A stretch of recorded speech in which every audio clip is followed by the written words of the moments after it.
Well, greetings from Ellingson Motorcars here in Rogers, Minnesota. Today we're going to talk about a little car that actually was way ahead of its time in terms of fuel economy. I'll tell you more in a minute.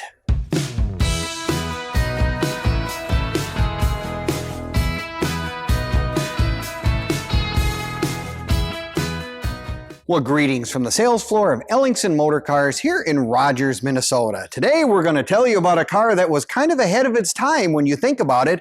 In 1960, this was a very, very fuel economy car, and it was a two-seater, kind of sporty in and of itself, and it is a convertible. It is nothing more than a Nash Metropolitan, which is really an interesting little car in the sense that they both came as hardtops and they came as convertible versions. We happen to have the rare version right here being the convertible.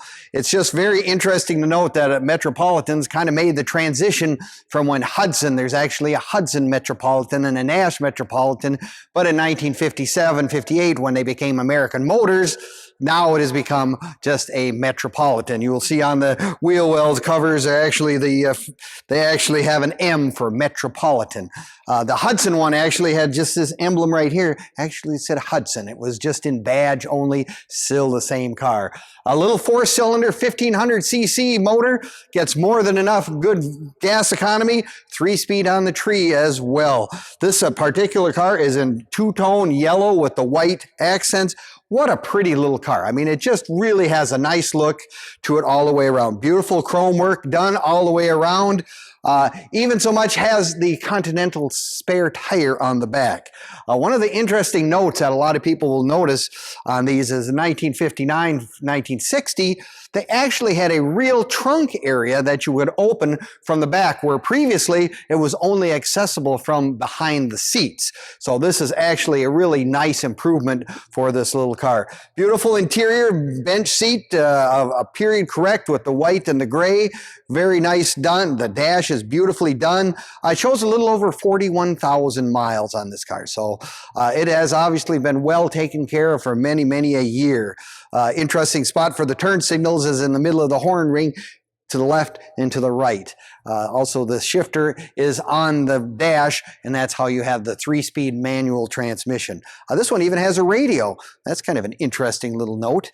Again, it's got the wide whites, which would be very period correct for 1960, 13-inch steel wheels. Again, this was kind of ahead of its time in terms of, like I said, fuel economy, efficiency. It was a nice urban car, if you will, and it would be something you could drive in town. I guess we have to look at traffic levels in 1960 were perhaps a little bit less than what they are here today. You can find this and all of our cars at www.ellingsonmotorcars.com, or you can find us on Facebook, YouTube, and Instagram as well. Make us a favorite. We always have interesting stories and cars for you to look at. The other thing that we can always do, you can come and visit us in person. We are open Monday through Saturday from 10 until 5. Love to have you come in, take a look. What a neat little car to have, you know, if you're looking for something for just a summer cruiser or wherever you're at, whatever state you're in. Minnesota, perhaps we won't have as much time for our convertibles, but it's something that you can have right now, put the top down and enjoy. Thanks for visiting Ellingson's today.